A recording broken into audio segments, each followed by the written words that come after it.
Quelle déception! Quelle déception! Quelle déception! C'est la pire, la gang! Quelle déception! L'école du jeu, en partenariat avec la boutique L'Imaginaire. Au-delà de vos attentes.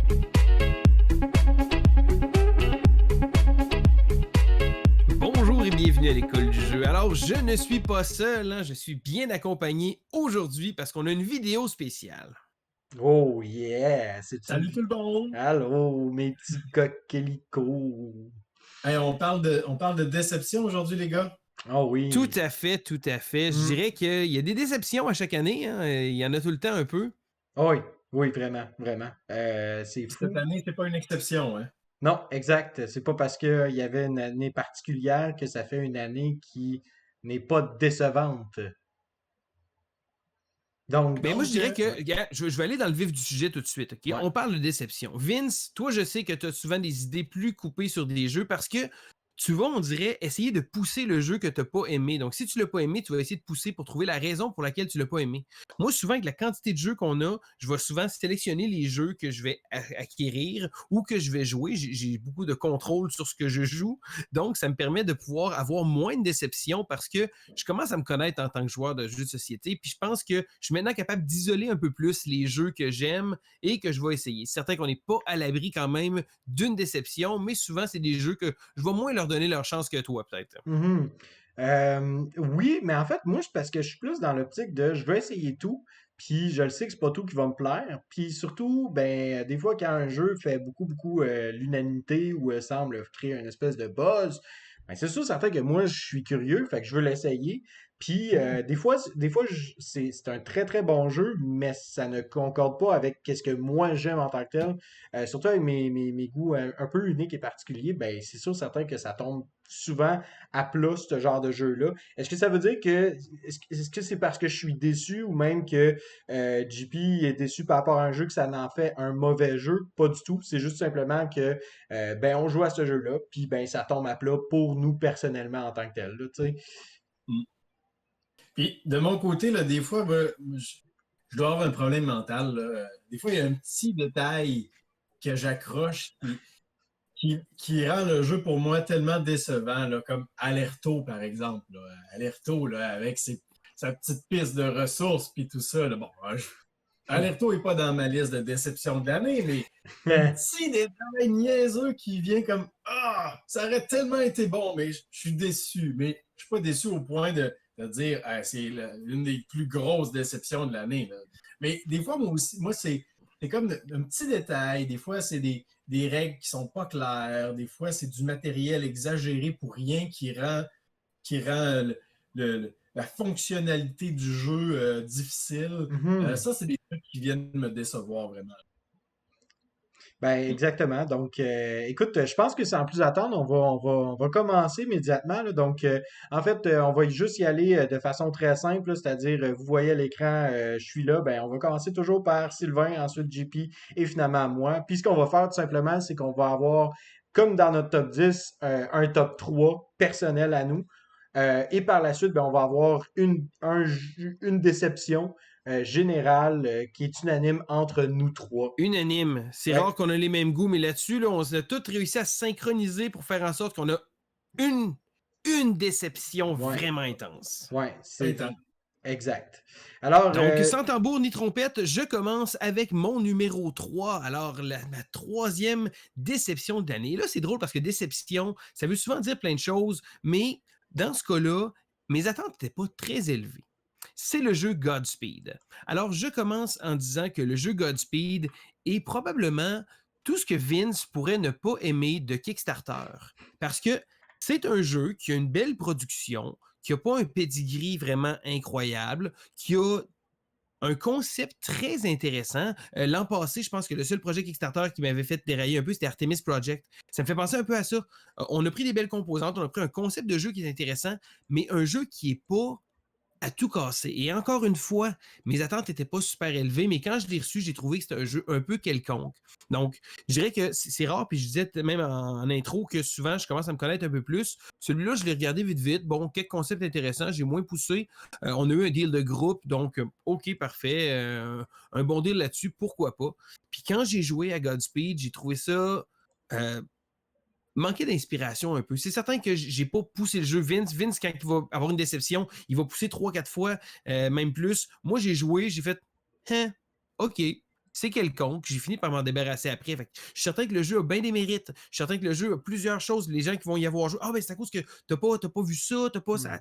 Non, je l'ai pas vu, puis j'avais pas envie de le revoir non plus. J'ai comme fait OK, j'y ai joué, c'est intéressant, des bons concepts, puis à bien y penser, je pense que avoir l'occasion de sortir un jeu dans ce top-là, dans ce genre-là, je vais comme choisir simplement autre chose. Donc, c'est un peu un des rares projets Kickstarter qui m'a fait comme bon, OK, c'était quelconque. Donc, c'est la raison pour laquelle c'est ma troisième déception. Godspeed, un jeu quelconque. Hey, tu m'as vraiment pas donné le goût de jouer.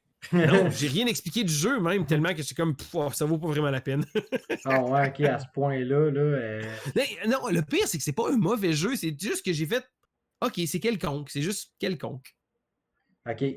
Puis, tu sais, c'est ça, je vois en plus, tu sais, dans le fond, il y a les mécaniques, dans le fond, tu as une mécanique d'enchère puis une mécanique de worker placement. Ouais. En fait, tu as un concept. OK, je vais en parler un petit peu. Le concept du jeu est bien pensé parce que dans ce qu'on va faire dans Godspeed, c'est qu'on va envoyer certains. Il y a des bases de worker placement avec justement des enchères. Et là, le plateau est divisé en certaines sections où on va placer des travailleurs. Et là, il y a des travailleurs de différentes valeurs et qui ont différentes fonctions, donc différentes endroits qui sont obligatoires pour un type d'ouvrier puis des choses comme ça. Je dirais que l'idée était bonne. L'idée de choisir les cartes, d'avoir des worker placement, d'avoir des cartes de gestion de cartes. Le jeu avait beaucoup de concepts pour me plaire, mais au final, comme je dis, j'ai juste que ça a tombé un peu à plat. Puis c'est certain que c'est le genre de jeu qui va probablement bénéficier d'être joué à plusieurs joueurs. J'ai joué une partie à 3 joueurs et j'ai trouvé que, bon, OK, c'était quelconque. OK. Ben écoute, Et voilà la preuve, vous avez même pas joué à ce jeu-là, je suis certain. Puis je suis certain que quand je vous ai parlé de Godspeed, vous avez fait comme j'ai peut-être déjà vu la boîte, mais sans plus. Ouais, c'est ça, exactement. Moi, je l'ai vu à l'imaginaire, là, mais je pourrais pas dire qu'est-ce que c'est, là. J'ai pas nécessairement cherché, j'ai pas nécessairement fouillé, là, de fond en comble, là. J'ai pas entendu de critiques nécessairement hyper positives, mais j'ai pas entendu de critiques hyper négatives non plus, là. Un peu comme... Non, puis ça se veut pas être une critique négative non plus, c'est juste un jeu qui a été uninspired, qu'on dirait en anglais, c'est comme Ouais, OK. c'est ça. On a OK, fait un super. jeu, on passe au prochain. Ouais, c'est ça, OK. Check. Bon, ben, Mes condoléances, ouais. Sylvain. Écoute, Exact. Donc, JP, maintenant, c'est rendu à ton tour pour ton numéro 3. écoutez, de mon côté, je vous parle de oh, Tank Garden. Oh Ah, là là. Oh là là là là là Tank là. Garden, c'est un jeu pour 1 à 4 joueurs. Il a été sur Kickstarter aussi en 2018, quand même rapporté là, proche de 800 000 €, quelque chose comme ça. Là. Quand C'est un même. jeu qui a quand même bien pogné, avec un pitch de vente là, d'un jeu abstrait, mais tellement beau qu'on ne peut plus appeler ça un jeu abstrait. Là. Super beau, on va créer un jardin, il y a des pavillons littéralement en 3D avec des bouts de carton, du plastique, il y a des fleurs, il y a des poissons aussi, si je me souviens bien, qu'on va mettre dans des étangs. Il y a des panoramas splendides. Il y a des petites figurines aussi de personnages qu'on va pouvoir déployer. Puis à la fin de la partie, là, c'est magnifique, c'est magnifique, c'est magnifique. Mais moi, j'ai trouvé, là, puis je vais le dire tout de suite pour mes 3 jeux, là, je pense qu'il n'y a aucun des jeux dont je vais parler aujourd'hui que j'ai fait plus de 1 ou 2 parties. Je pense qu'il y en a juste un que j'ai joué 2 fois. Parce que, ben, un peu comme Sylvain a dit tantôt, là, j'ai joué une fois, j'ai vu des problèmes, puis ça ne me tentait pas de réessayer. Hmm. J'en avais d'autres à prendre par la suite. Puis pour Tank Garden, moi, j'ai trouvé qu'il y avait un gros problème de lisibilité du plateau, puis des éléments de jeu. Je sais que Sylvain t'a joué quelques fois, là, plus de fois que moi, en tout cas. Là. Problème de lisibilité au niveau de ce qui est en train de se passer. Les composantes sont super grosses aussi, tellement que des fois, il faut que tu les enlèves pour pouvoir voir comme il faut tout Wow. autour du plateau. sais, on est vraiment en train de construire quelque chose en 3 dimensions. Fait que, oui, c'est super beau, mais côté pratique, ben là, quand c'est rendu qu'il faut que tu te mettes comme ça pour voir ce qu'il y a sur les côtés, les icônes, Ouais. en plus, les icônes sont minuscules, ils se ressemblent toutes, ils ont tous un espèce de fond comme bronze un petit peu. Je ne sais pas c'est qui a eu la brillante idée aussi d'avoir 12, je pense qu'il y a 12 personnages, puis chacun a une petite rondelle de couleurs, là, et les palettes de couleurs sont tellement mal choisies. Il y a 8 teintes de bleu différents, puis 3 teintes de jaune, puis un vert.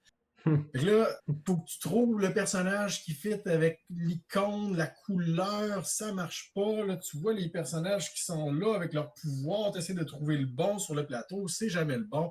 J'ai un gros problème de lisibilité. Puis moi, une première partie où est-ce qu'il faut que je me creuse la tête pour un jeu qui ne peut pas creuser la tête, mais qu'il faut que je cherche, puis que j'essaie de comprendre, puis de faire des liens dans des trucs qui sont pas clairs, je décroche. En plus, le jeu est assez dispendieux pour un jeu super beau, mais ben plate. fait que pour moi, là, ça a vraiment été. Ça me fait penser aux jeux Zen, un peu comme Tokaido puis Parks. Ça, c'est c'est deux jeux que j'aime pas. Aussi, le Parks puis Tokaido, là, je trouve que c'est plate jouer à ça. Je trouve que c'est comme trop zen. Là. Puis pour moi, dans ma tête, zen, ça veut dire plate.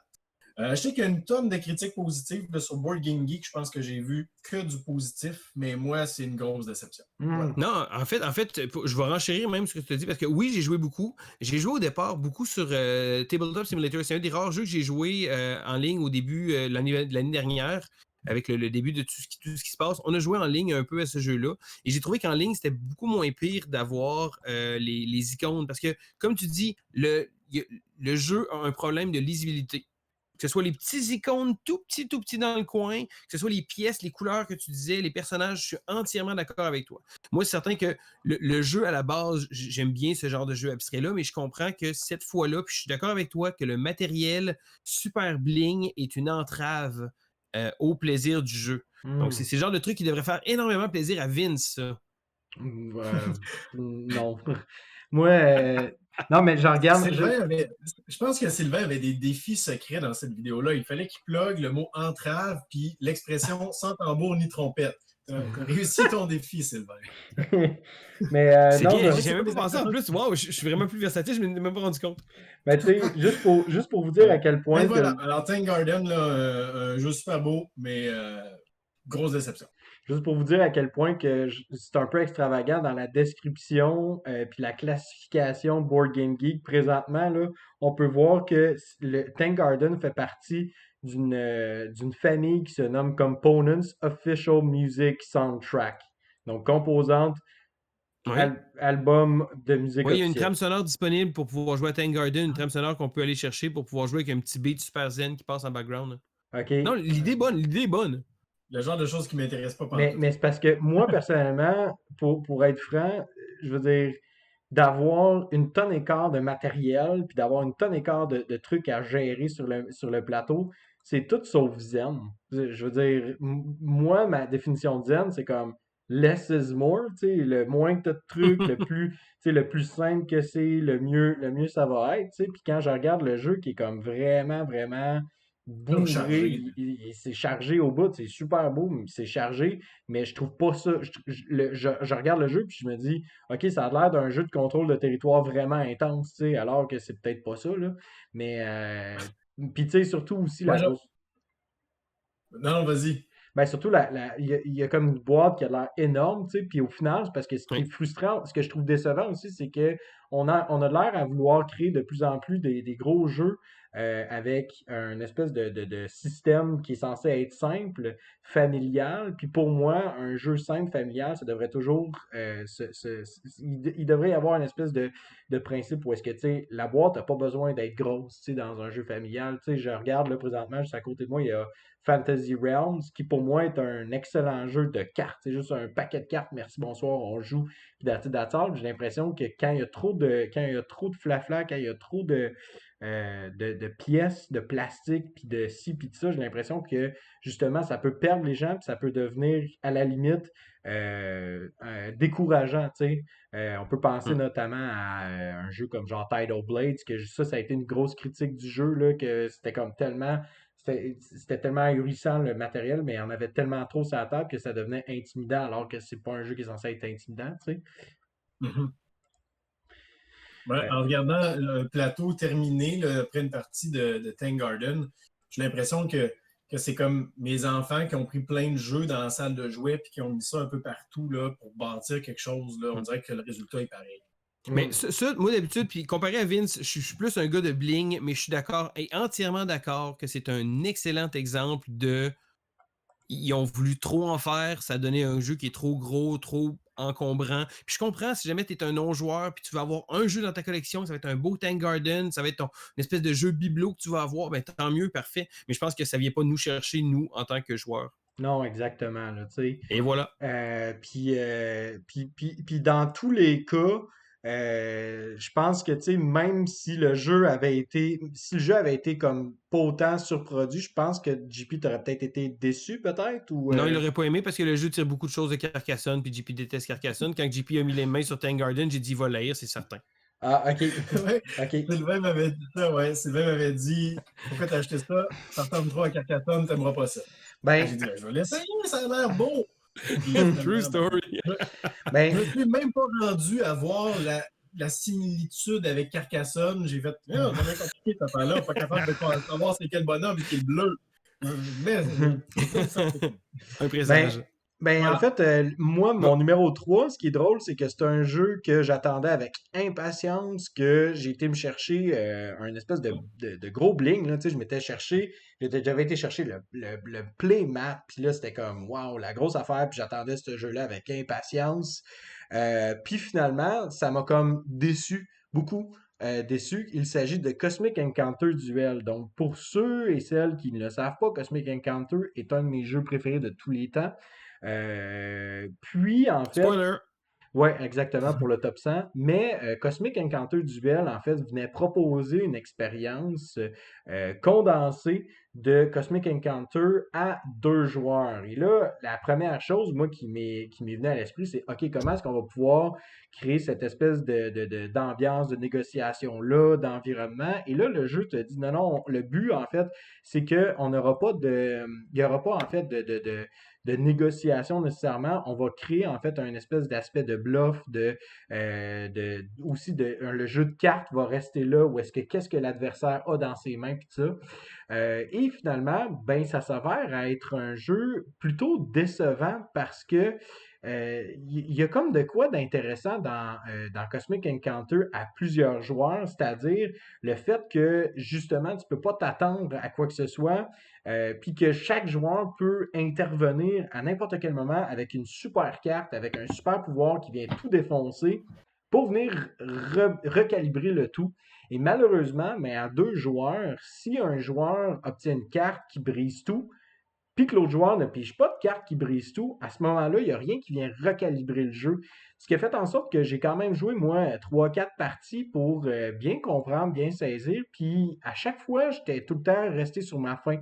Puisque le jeu réside autour du fait que tu vas avoir une race, une espèce de race extraterrestre qui va avoir un super pouvoir. Et déjà là, les super pouvoirs sont pas très, sont pas nécessairement, tu sais, chaque fois que tu lis Cosmic Encounter, Rencontre Cosmique, un pouvoir, tu te dis, ben voyons donc, c'est ben trop fort, tu sais, ça n'a pas de bon sens, ou voyons donc, c'est sauté de même, tu sais. Puis je donne toujours l'exemple de ces deux mondes, de ces deux races-là, c'est-à-dire tu as une race que c'est un chat, puis que le chat, en fait, quand il s'interpose dans un conflit, ben, il peut décider d'activer son pouvoir, et donc, le joueur qui gagne perd, et le joueur qui perd gagne. Donc là, quand il arrive dans un conflit, tout le temps comme, OK, what the, tu sais, comment ça? Et l'autre exemple que je donne tout le temps, c'est que tu en as un que lui, dans le fond, c'est littéralement un flip de coin, c'est-à-dire il va prendre une pièce, il va la mettre en dessous de la table, il faut que tu choisisses la bonne main. Et si tu choisis la bonne main, où est-ce qu'il y a la pièce, tu gagnes le combat, mais si tu choisis pas la bonne pièce, tu perds le combat, tu sais. Puis Cosmic Encounter, c'est rempli de ça, et c'est pour ça que moi, je trouve ça génial, parce que ça crée des situations inusitées.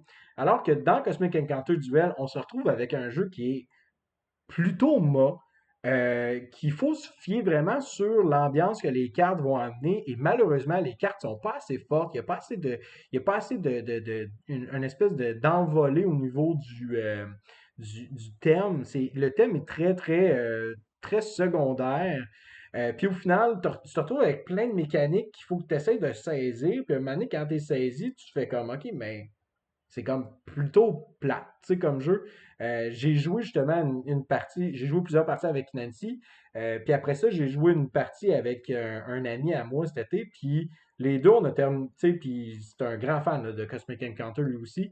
Puis à chaque fois, on finissait une partie, peu importe avec qui j'ai joué, ça a toujours été, ben, c'est correct, mais c'est weird, puis ça a comme pas sa place, tu sais, ça a comme, c'était vraiment une espèce un attempt, un essai qui a tombé vraiment à plat. Puis ça a vraiment, ça m'a déçu parce que je m'attendais plus à ça. Puis quand j'ai regardé après ça la brochette de designers, il y a certains designers ils sont un peu incorporés dans le design alors qu'ils n'étaient pas dans le design tu sais, de départ de Cosmic Encounter. Puis je me disais, ben, ça va être bien, ça va rafraîchir le jeu. Puis finalement, pas du tout. Puis on enlève aussi des éléments. Là, je ne vais pas aller dans les détails, mais on retire des éléments pour en ajouter d'autres du jeu de base que je pense qu'il aurait pu vraiment être plus intéressant. Là, en tout cas, j'ai vraiment trouvé ça plate comme jeu. Autant au niveau mécanique que tu fais juste, OK, c'est un amalgame de n'importe quoi. Puis ben, au niveau gameplay, ben, tu joues, puis t'es comme, ah, OK, ça m'arrive. Ah, OK, ça m'arrive. Ah, cool! J'ai une affaire positive. Ah non, OK, tu viens de le contrer parce que t'avais une bonne carte dans tes mains. Moi, j'ai pas pigé. OK, ça l'arrive, tu sais. Fait que c'est comme. Puis cet aspect-là, à deux, la compétitivité à deux joueurs est comme quand même importante, tu sais. Fait que de juste dire, ben, on va juste vivre une expérience, puis qui gagne, gagnera. Dans un jeu à deux joueurs, ça fonctionne moins bien que dans une ambiance à plusieurs joueurs. Je sais pas si ça fait du sens ce que je vous dis là, les gars. Est-ce que vous comprenez un peu le. En fait, je vais être franc, OK? J'ai pas joué à Cosmic Encounter. J'ai pas joué à Cosmic Encounter Duel. Mais de ce que je connais de Cosmic Encounter, c'est certain que Cosmic Encounter Duel allait pas être une version à deux joueurs de Cosmic Encounter parce que Cosmic Encounter est un jeu unique qui se joue à beaucoup de monde et qui a vraiment beaucoup d'interactions, tandis que Cosmic Encounter Duel, ça reste un jeu à deux joueurs, donc l'interaction doit être assez limitée, puis le fun factor de Cosmic Encounter doit pas être là du tout. Fait que je suis pas intéressé par Cosmic Encounter Duel et j'y jouerai vraiment pas. Jamais. Genre. Mhm. Ben, puis tu sais, c'est parce que il aurait pu avoir tu sais, je pense qu'on aurait pu rajouter un aspect semi-coopératif où est-ce qu'à un moment donné, le jeu t'oblige à devoir collaborer avec l'autre joueur parce qu'il y a comme une espèce de race extraterrestre ennemie qui vient nous menacer les deux sur nos planètes. Tu sais, il aurait pu avoir vraiment quelque chose de plus intéressant, tu sais, plutôt que de juste avoir, en fait, t'es d'un côté de la table, je suis de l'autre côté, puis ça s'éteint là, puis advienne que pourra, tu sais. Fait que j'ai vraiment été déçu par ce jeu-là. Est-ce Euh, qu'il a été, est-ce qu'il a été quand même assez bien reçu de la critique générale? Moi, c'est pas un jeu que j'ai surveillé pantoute, là. Moi non plus, j'ai jamais joué à Cosmic Encounter, même si j'en ai entendu beaucoup de bien, là, puis que j'aimerais l'essayer un jour probablement, là. Ah non, Sylvain, il n'y a pas eu beaucoup d'encensement. Non. ben, tu sais, il y a eu une vidéo de la part, tu sais, je regarde les vidéos présentement, tu sais, il y a une vidéo de la part de M. Vassal, que M. Vassal, ben, tu sais, Tom Vassal a juste, il semble avoir apprécié sans plus ni moins, tu sais, mais il manquait encore une fois le fun factor, là, de mémoire, il disait, il manque, je veux dire, ce sera pas Cosmic Encounter, puis ça pourra pas être aussi bon que Cosmic Encounter, puis ça ne l'est pas. Puis, tu sais, ça c'est comme pas mal résumé à ça, là, tu sais. Mais sinon, les autres critiques, là, je vois pas nécessairement, là, des gens... Toi, Sylvain, tu as entendu parler du jeu ou par les Mm-hmm. critiques? Ouais? Tout le monde que j'ai entendu parler du jeu, on te dit que c'était médiocre. Je parle des différents médias, des podcasts, des choses comme ça. Là. Je veux dire, j'ai pas joué au jeu, je me suis pas vraiment intéressé au jeu. Puis de ce que j'ai entendu du jeu, c'est comme médiocre. OK. Ce qui est vraiment bizarre parce que je regarde les ratings, là, puis il y a beaucoup de 8 sur 10, là, contrairement, mettons, aux autres, là. Fait qu'enfin, bref, Ça se peut. Mais comme je dis, encore là, j'ai pas joué. C'est juste que ce que j'ai entendu à travers les différents médias que j'ai écoutés. OK. Ben écoute, je pense que j'ai fait le tour pas mal, là. Donc, on y va avec mon ouais, numéro 2. exact. Alors, un numéro 2, et encore une fois, c'est pas un jeu qui est connu, c'est pas un jeu qui va faire réagir le monde en disant oh mon Dieu, pourquoi t'as pas aimé ça? Ah, gros blockbuster. Pas pantoute. C'est un jeu très méconnu qui s'appelle Mechanica. Alors, premièrement, Mechanica a une présentation, et encore une fois, celui-là a vraiment une belle présentation, mais cette fois-ci, le concept du matériel. Et là, Vincent va vous montrer quelques images, je pense, parce qu'on ne les voit pas Mhm. nous autres comme ça en différé. Mais à la base, c'est un jeu où on va avoir des pièces de puzzle. Et le jeu utilise des pièces de casse-tête pour pouvoir les placer sur des convoyeurs. En fait, on est une usine et on produit des petits robots. Le livret de règles est d'ailleurs très amusant. Une espèce de petit livret de règles où que les robots commencent à prendre possession un peu de la Terre, puis qu'ils veulent détruire les humains. Ah non, non, servir les humains.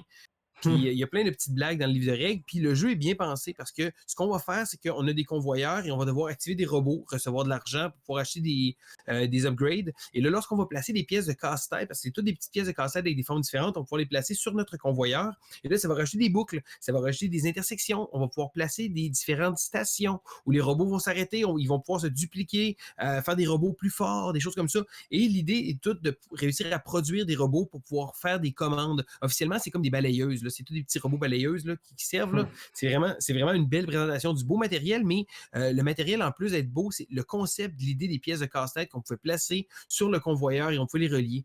Je dirais que l'idée était bonne et ils ont fait un jeu qui était accessible. Le problème, c'est que comme beaucoup de jeux qui ont une accessibilité, il y a moins de rejouabilité. Fait qu'après Hmm. 4-5 parties, là, j'ai vu toutes les combines, j'ai vu tous les petits convoyeurs. Puis encore une fois, on veut avoir un jeu simple, donc on va faire seulement 5-6 types de cartes différentes ou types dans ce cas-là, des morceaux d'usine qu'on va adapter. Mais ça fait en sorte que quand on a joué une fois, on les a toutes vues, puis là, on est ben, OK, j'ai pas pogné cette tuile-là est bonne. Puis le concept en arrière de ça, de l'idée de placer les pièces de casse-tête sur les convoyeurs, c'était tellement une bonne idée. Le plateau, en fait, la boîte servait aussi comme plateau de jeu parce qu'on plaçait les pièces là et on les tournait et là, la valeur des pièces changeait selon l'endroit où on était. Et après ça, quand ils arrivaient au fond, les pièces qui restaient, bref, qui faisaient un tour complet, ils tombaient dans le recyclage. Bref, c'est un trou qu'il y avait directement dans la boîte. Donc, la boîte servait. Hmm. Et en plus d'être un truc qu'on parlait de Tank Garden tantôt, du matériel un peu bling, c'était très fonctionnel. C'était pas over bling, c'était juste une bonne idée dans une petite boîte comme ça. Mais le problème, c'est que comme beaucoup de jeux de ce poids-là, ils ont cherché la simplicité pour avoir une accessibilité et ça fait en sorte que la rejouabilité. Hey, wow, j'ai plein de mots-clés, genre, keyword, keyword, keyword. Mais ultimement, Mechanica tombe dans le flat en disant c'est comme OK, une bonne idée, j'aimerais ça qu'il l'utilise vraiment. C'est un bon concept, c'est une très bonne idée, puis j'aimais vraiment les possibilités avec ça. Ça fait penser un peu. J'ai jamais designé de jeu, je pense pas vraiment en designer, mais ça donne plein d'idées. Hey, oui, c'est vrai, il aurait pu faire ça.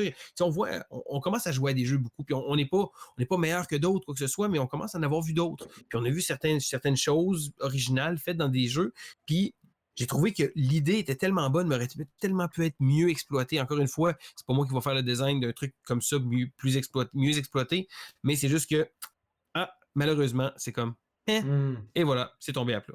Est-ce Ouais. que vous avez entendu parler du jeu, vous? Probablement pas. Non, pas du Ouais, tout. un petit peu, moi, j'avais vu passer le jeu, les pièces un peu hors de l'ordinaire, sa thématique un peu ésotérique, là.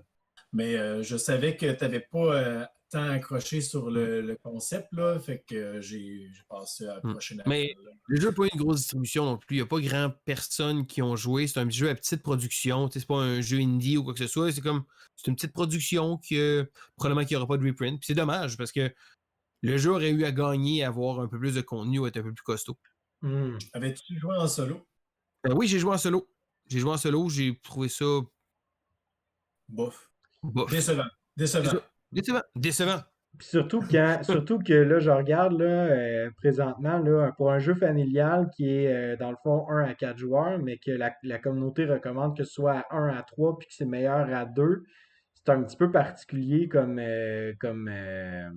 résultat, là. Tu sais, si ton Hmm. jeu, un jeu familial, à mes yeux, à moi, devrait être bon en famille, c'est-à-dire avec 4 personnes autour de la table, tu sais, ou à tout le moins avec 3, tu sais, ou à tout le moins être Hmm. bon à pas mal n'importe quel compte de joueurs, mais celui-là, il y a comme quand même tu sais, on s'entend, là, il y a vraiment, vraiment une grosse différence là, entre tu sais, les votes, là, tu sais, le best à 2 est recommandé à 65%, alors que tu sais, les autres, Si on parle de 7,1% à un joueur, puis 21% à 3, puis 15,8% à 4.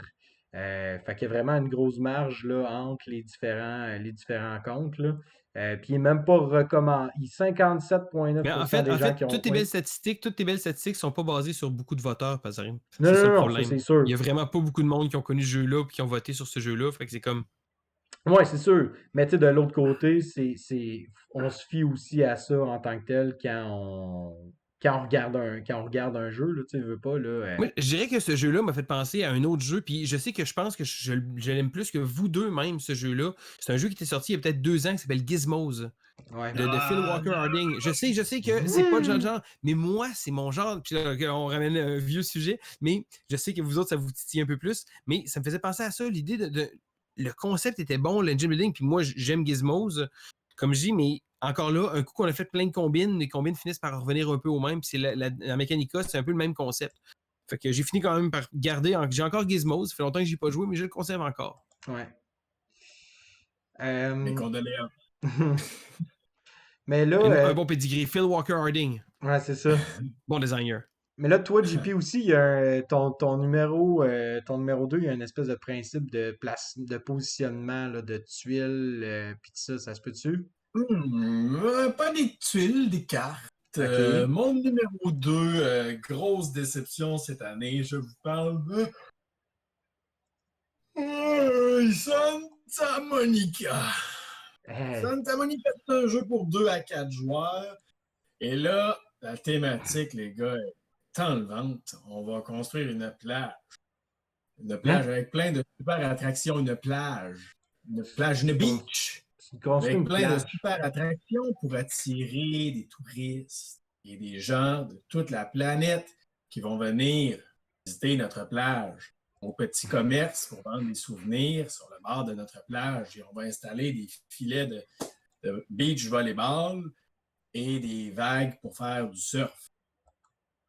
Mais tu peux Et pas installer des oui. vagues. Non, mais le principe est quand même simple. Il faut le souligner. Là, au milieu de la table, il va comme avoir, si ma mémoire est bonne, là, 2 rangées de 4 cartes. Puis là, notre tour, règle générale, c'est qu'on va sélectionner l'une des cartes qui sont en bas. Si on sélectionne une des cartes où il y a un petit genre de camion de crème glacée ou un autre bonhomme, là, on a un bonus qu'on peut obtenir en plus. Ça, c'est de façon règle générale. On ramasse une carte, puis là, on l'installe dans notre plage. Où on a la possibilité d'utiliser le mystérieux pouvoir du jeton de sable. Ah. Alors, le jeton de sable nous donne la possibilité de souvent aller chercher des cartes, mais en bossant, en dépassant un petit peu les règles habituelles. Il va falloir payer un coût pour ça. Des fois, on va pouvoir ramasser 2 cartes. Des fois, on va pouvoir ramasser une carte de l'avant, puis une carte qui est tout de suite en arrière dans la rangée. Si on achète un type de commerce ou de carte, là, une carte avec un palmier dessus, ben là, on peut en récupérer une deuxième gratuite, des choses comme ça. Puis une chose qui est cool avec le jeu, par exemple, c'est que ces jetons-là de sable, il y en a quand même plusieurs. Fait qu'à chaque partie, tu peux avoir une opportunité différente pour, comme une alternative à la place de juste aller chercher une carte. Ça, c'est bien. Mais sinon, là, dans le fond, ce qu'on fait, c'est qu'on ramasse des cartes puis on les installe soit à gauche, soit à droite, soit en bas, soit en haut. Et en bas, ça va être notre rue. En haut, ça va être notre plage. Puis, ben, on essaye d'expandre justement là, les attractions, les attraits qui vont attirer des gens. Et là, après ça, ben, on va avoir du petit placement slash déplacement d'ouvriers où est-ce qu'on va venir mettre des VIP, des touristes. Il y a un autre type, là, je ne me souviens plus trop c'est quoi. Là, je pense que c'est des investisseurs ou je ne sais plus trop. Là. Puis là, on va pouvoir les déplacer d'une carte à l'autre. Puis là, sur certaines cartes, ça te dit OK, si tu as 3 touristes près du commerce de boutique souvenirs, ben, tu vas faire 6 points en fin de partie. Mais il y a quand même des affaires intéressantes là, parce que des fois, on va te dire OK, si tu réussis ici à placer par exemple, 3 cartes avec des châteaux de sable, une à côté de l'autre, ben là, ça va faire un combo à la fin de la partie. Tu as comme un effet en chaîne, puis là, tu vas pouvoir faire plus de points, mais il faut que tu amènes un certain nombre de personnes là-bas. Fait que là, à chaque tour, ben, tu vas essayer d'en déplacer un petit peu. Mais j'ai trouvé ça tellement plate. J'ai vraiment pas aimé ça. J'ai joué une partie certaine, peut-être 2 si je me sentais, je sais pas, sadomasochiste, là. Mais, euh, mais j'en ai fait la présentation sur la chaîne parce que j'aimais l'idée un peu là, que ça soit simple. Mais souvent, je me rends compte, les jeux qui me déçoivent, c'est les jeux qui se veulent simples, puis je trouve ça plate, ou je trouve ça pas original, ou je trouve qu'il manque de peps un petit peu, je trouve qu'il Hmm. manque d'originalité, je trouve qu'il manque d'interaction, parce que dans ce jeu-là, ben, il n'y en a pas d'interaction, là, vraiment, à part Hmm. les cartes qui sont au centre de la table. Fait que vraiment, j'ai trouvé ça plate. Là. J'ai pas aimé ma partie. Là. Voilà. J'ai joué une fois, puis je me suis dit, bon, ben, celui-là, il va quitter ma collection dès que possible. Mais je dirais que l'esthétique de jeu-là, à la base, m'attirait pas vraiment. Je sais pas si c'est qui l'a illustré, mais le jeu a certain visuel qui me plaisait pas trop. Puis ce qui me fait rire, c'est que tu parlais de Santa Monica, puis ça me fait énormément penser à un jeu qui s'appelle Penny Lane, un jeu qui est sorti pas vraiment connu par grand monde. C'est un jeu qui est sorti en 2019 où on construisait une ligne de cartes avec les cartes de bâtiments et on allait de l'autre côté, on plaçait d'autres bâtiments, ça donnait une espèce d'effet. Puis comme tu racontais, là, qu'il y avait comme la ligne de la beach, puis la rue, en fait, là, ça me faisait penser un peu à ça. Mais non, à Santa Monica, j'ai pas joué. C'est un jeu, quand je l'ai vu, j'ai comme trouvé que, comme je dis, le visuel m'a pas attiré beaucoup. J'ai regardé un peu, j'ai dit, bof, je pense que ce sera pas vraiment mon genre de jeu, puis je l'ai juste mis ça de côté. Puis, et voilà. Voici toute mon appréciation de Santa Monica. Ben, Wow. puis je pense qu'en fait, moi, de ce que je comprends, là, puis de ce que tu me dis, JP, c'est que j'ai l'impression qu'ils ont voulu capitaliser sur le thème, mais qu'au final, au niveau thématique, il y a des affaires qui font pas de sens, genre acheter des vagues, tu sais, ou encore tu sais, de comme construire des châteaux de sable, tu sais, comme si ça allait vraiment attirer des gens. Je veux dire, tu sais, Ouais. c'est un Ben, business. c'est plus. C'est ça. C'est que dans le fond, c'est quoi que tu es en train de faire? Parce qu'on construit, oui, des bâtiments. Là, je peux comprendre que ça va attirer du monde. Là, puis ton filet de beach volley aussi. Là, mais on dirait qu'en même temps, tu es en train de construire ce que les gens vont faire de ta plage. Là. OK, là, il va y avoir du monde qui vont surfer. Là, il va y avoir des enfants qui vont faire un carré de sable. Là, il va y avoir un gros trou. Là, il va y avoir rien. Là, il va y avoir 3 palmiers. C'est comme. Ça m'intéresse pas. Ouais, puis ça a l'air d'un jeu vraiment de, tu sais, salade de points très basic, qu'au final, il aurait pu utiliser pas mal n'importe quel thème, puis qui aurait pu être, tu sais, copié-collé sur d'autres choses aussi, tu sais. Ça aurait pu être créer ta plus belle taverne. Tu sais, Ah, ça aurait fonctionné. Ça aurait été meilleur que les tavernes des vallées profondes. Oh! Ceci dit, les plages de Santa Monica est très réputée en passant. Ah, Oui, Google m'a appris oui, ça. J'ai fait de la grosse recherche. J'ai pris 3 secondes, j'ai googlé Santa Monica Beach, puis ça a l'air bien populaire. oui, ça c'est sûr que c'est basé là-dessus là, quand même. Là. Puis le look est un peu style, je sais pas quelle année, là, mais un peu style rétro, là, si on veut. Moi, c'est pas un look qui m'intéresse tant que ça. Voilà. ouais. Fait que, Et grosse voilà. déception de mon côté. Et Ouais, toi, ben, Vince? de mon côté, en fait, si on peut avoir une certaine similitude, non, en fait, il n'y a pas vraiment de similitude. J'essaie de faire une belle vague, ça Beau marche pas. segway. C'est ça, ça marche pas. Fait que je vais juste dire que mon numéro 2, c'est Curious Cargo. Dans le fond, Curious Cargo, il est apparu dans nos grosses déceptions là, de jeux à moi et à Nancy. On a trouvé ça vraiment lourd. Les règles sont relativement simples. La manière qu'on va y jouer est relativement simple. Mais là vient en fait toute l'espèce de côté machinal où est-ce qu'on va devoir en fait être hyper calculatoire dans tout ce qu'on fait et surtout déposer des tuiles par-dessus d'autres tuiles et là faire vraiment attention pour pas que ton plateau il déroge de où est-ce qu'il est. Va falloir que tu comptes en fait certaines étages, certains niveaux en fait pour voir comment est-ce que tes trocs vont s'en venir dans ton espèce d'usine avec une série de tuyaux que sincèrement, là, si t'es plombier puis tu me fais une job de même, là, pour vrai, genre, pour vrai, deviens SDF, tu sais, va-t'en dans la rue quête, là, s'il te plaît, là, change de job, fais de quoi, là, tu sais, va devenir moine, fais d'autres choses pour vrai, parce que clairement, il y a quelque chose que t'as pas compris, là, tu sais, dans ta job. Puis non seulement ça, c'est que le jeu est tellement, le rythme de jeu est horrible, puisque, en fait, on va essayer à 2 joueurs de construire, comme j'ai dit, une usine avec des tuyaux pas rapport. Fait que là, à tour de rôle, on va piger des tuiles, on va regarder nos tuiles, puis on va les déposer sur notre plateau. Là, toi, tu vas faire ça. Ah, super.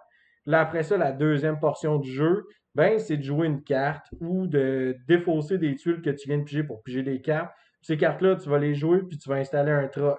Puis là, ton troc, s'il fit avec des tuyaux, puis ben, qu'il est du côté entrant de ton usine, ben là, tu vas réussir à, pouf, être capable d'avoir une ressource dans ce camion-là.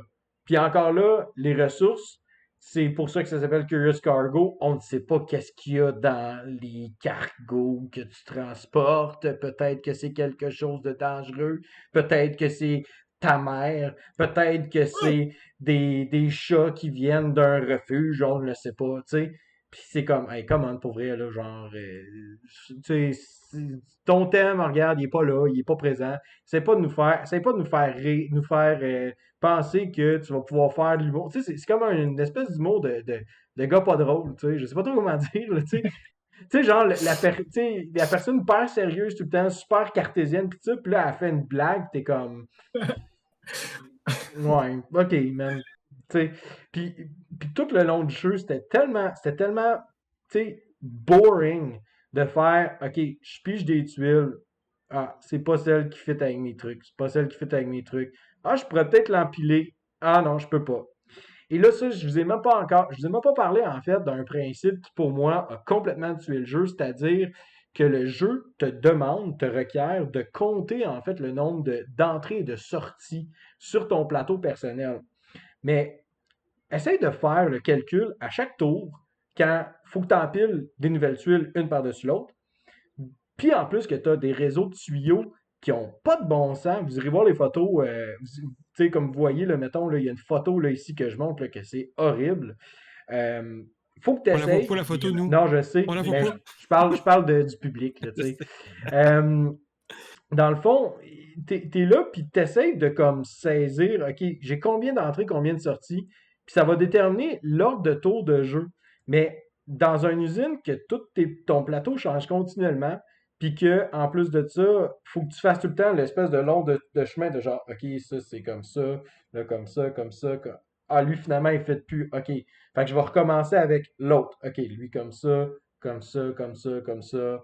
Puis là, ah, OK, lui il fait, tu sais. Fait que là, tu as tout le temps une espèce d'intermède dans le jeu où est-ce que, OK, on arrête de jouer, on va compter combien de tuyaux d'entrée et de sortie qu'on a. C'est terrible. C'est vraiment terrible. Pour vrai, là. Puis il y a des gens qui vont dire, ah, mais c'est parce que, tu sais, t'as pas vu la deuxième couche de profondeur qu'il y a à ce jeu-là. Non, je l'ai pas vu, je veux pas avoir. Je veux pas avoir. Je veux dire, le jeu, dans sa mécanique, c'est fiddly, c'est alambiqué, c'est plate. Puis peut-être qu'il y a des stratégies, peut-être qu'il y a un petit surplus, peut-être qu'il y a quelque chose de plus intéressant. Mais honnêtement, j'ai fait 3 parties du jeu. Puis les 3 parties, Nancy était fâchée d'avoir joué à ce jeu-là. Elle s'est dit, pour vrai, tu m'as fait perdre mon temps à jouer à ce jeu-là quand on aurait pu jouer genre à l'île des chats. Tu sais, ça a vraiment été ça sa conclusion. Puis les gens vont dire que c'est un jeu pour des gens qui sont cérébraux pis ça. Peut-être, peut-être que vous allez aimer ça si vous aimez faire ça, mais c'est même pas satisfaisant au final. Il n'y a rien de satisfaisant dans ce jeu-là.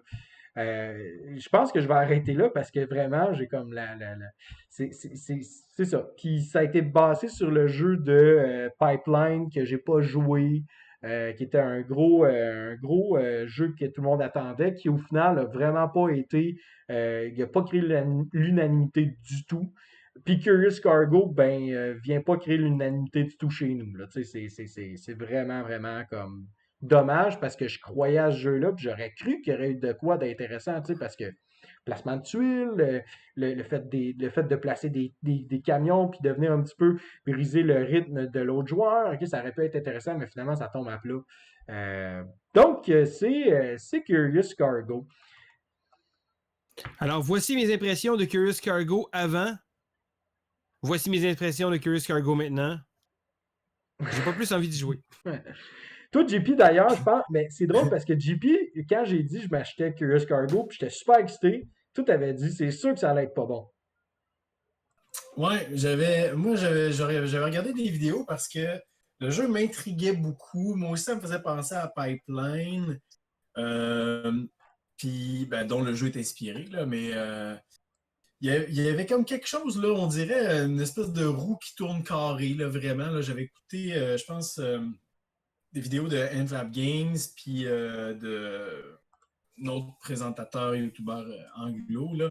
Puis à chaque fois, je disais, j'embarque pas, ça a l'air tellement, pas abstrait, là, mais un peu comme vraiment détaché. J'étais pas capable vraiment de voir qu'est-ce que moi, mettons, qu'est-ce qui justifierait que je le laissais ou quoi que ce soit. Fait que là, quand toi, tu te dis, hey, ça a l'air malade, je suis vraiment excité, je veux essayer ça, c'est un jeu pour deux, nanana. Ben là, moi, je disais, il y a sûrement quelque chose que moi, j'ai pas compris ou que Vince n'a pas compris. Là. Il y en a un des deux où on a juste des goûts vraiment totalement différents, là, ce qui ne serait pas la première fois. Mais bon, c'est ça. Moi, en regardant le jeu, puis, j'avais pas lu les règles, par exemple. J'avais juste regardé les vidéos, puis me renseigner un peu. Je voyais que c'était quelque chose qui allait pas m'intéresser. Puis des fois, on le sent à l'avance. Là, ce jeu-là, là, on dirait qu'il commence déjà avec... il commence déjà sur le banc. Là. Il a déjà eu ses trois prix. Ça, c'en était un. OK. Ouais, mais je pense que définitivement, il y a beaucoup de gens qui l'ont apprécié, là, puis moi, sérieusement, je pense que mon barème aussi avec Nancy, c'est de me dire, OK, si Nancy n'aime pas le jeu, puis que moi, j'aime pas le jeu, c'est un peu comme, c'est unanime, ça fait pas, c'est pas le best. Mais, écoute, je pense que Sylvain, toi, ton numéro un, là, justement, c'en est un là, qui est costaud aussi. Là. Bon, on y va avec mon numéro 1, qui est le seul jeu qui va peut-être faire réagir.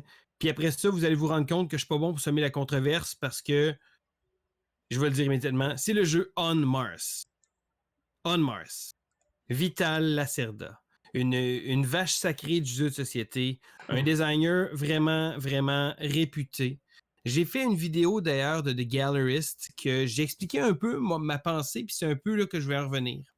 Maintenant, On Mars. Et voilà, une belle grosse boîte, un beau thème, un jeu riche, un jeu de Lacerda. Et là, je tiens à dire, j'ai joué ma seule partie de ce jeu-là à VinceCon. Yes. Donc, à VinceCon, avec des gens vraiment formidables autour de la table. C'est pas une partie que j'ai jouée avec des inconnus. J'ai eu du plaisir dans cette partie-là parce que j'ai côtoyé des gens vraiment sympathiques. J'ai apprécié être autour de cette table-là. Mais ma déception, pourquoi c'est ma déception? C'est parce que j'ai pas aimé On Mars. J'aurais voulu aimer On Mars parce que On Mars est un bon design. C'est un jeu riche, c'est un jeu intelligent, c'est un jeu bien pensé. D'un point de vue mécanique, je n'ai rien à redire de ce jeu-là. Vital Lacerda est un génie, un designer vraiment incroyable. Tellement de petites choses, toutes incluses, toutes pensées, toutes bien réfléchies. C'est un design vraiment, vraiment solide. Donc, d'un point de vue du jeu, j'ai rien à redire contre ça. Mais pourquoi c'est une déception? C'est parce que j'ai pas aimé ça. J'ai pas aimé ma partie. En fait, j'ai pas le goût de rejouer à ce jeu-là. Et là, j'ai joué à The Gallerist aussi. J'ai pas envie de rejouer le thème. Je voulais l'aimer.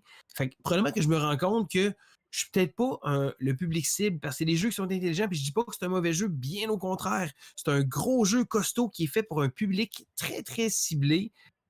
Et c'est pour moi. Et j'aurais voulu l'aimer. Je dirais que c'est comme un peu le film de répertoire des années 60 qui a gagné des prix, qui doit être un chef-d'œuvre, que je l'écoute, puis j'ai envie de voir mon film d'Avengers avec des gros boom boom pow, puis OK, un bon film au goût du jour que je vais aimer. Ce sera pas un chef-d'œuvre. Dans 30 ans, on n'en parlera pas comme un film qui a révolutionné la vie, mais Moi, j'ai juste pas aimé ça. Donc, j'aimerais ça, probablement aimer ça. C'est comme un petit côté, si je voudrais être un.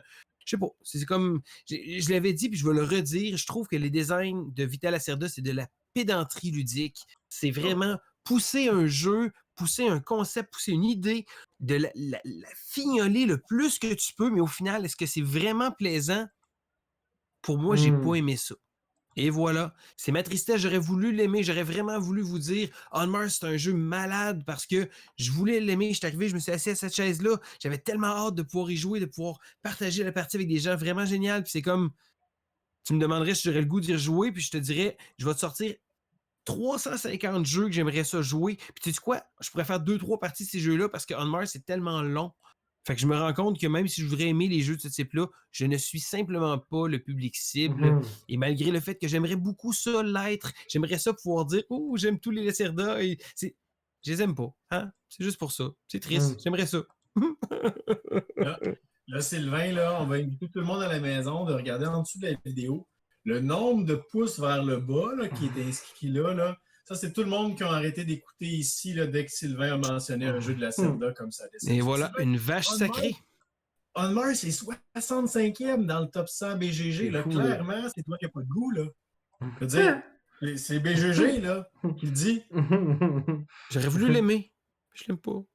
Mais je pense que, mais je pense qu'en fait, c'est que Lacerda aussi, comme tu dis, là, il y a un public cible, puis non seulement ça, des fois, en fait, ce que je trouve un peu bizarre de Lacerda, c'est que je connais des fans de l'auteur, mais on dirait qu'il y a comme un espèce de côté collectionneur à Lacerda, plus qu'un côté, dans le fond, joueur. Puis, au sens où est-ce que je connais pas beaucoup de gens qui me disent Ah ouais, j'ai fait 20 parties de The Gallerist, j'ai fait 20 parties de Lisboa. Genre, puis pourtant, je connais beaucoup de gens qui ont un Vinos, qui ont Gallerist, qui ont Lisboa, qui ont tous les gros titres de Lacerda, mais je pourrais nommer sur les 5 doigts de ma main le nombre de personnes qui me disent j'ai fait 20 parties de tel jeu.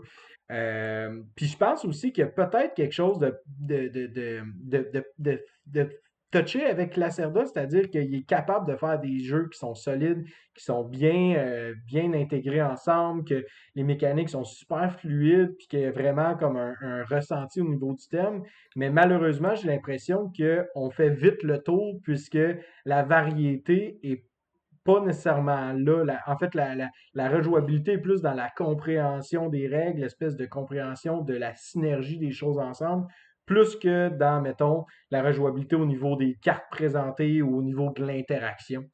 Puis je pense que c'est là où est-ce que Lacerda, pour moi, un peu manque la cible aussi pour ma part. Là. Tu sais, j'apprécie, il y a beaucoup de designs que j'ai appréciés. Il y a des designs qu'il va falloir que je rejoue définitivement, puisque la personne qui me les a expliqués a mal expliqué le jeu. Et quand tu expliques une mauvaise règle dans un Lacerda, on dirait que beaucoup de choses s'écroulent autour. Là, tu sais. Moi, On Mars, je l'ai depuis quelques mois. Puis je l'ai installé sur ma table. Je l'ai installé sur ma table 2 fois. Puis je me suis jamais rendu à jouer. Parce que je suis terrifié. Je suis intimidé par les règles. J'ai beaucoup aimé Gallerist. J'ai aimé Vinos.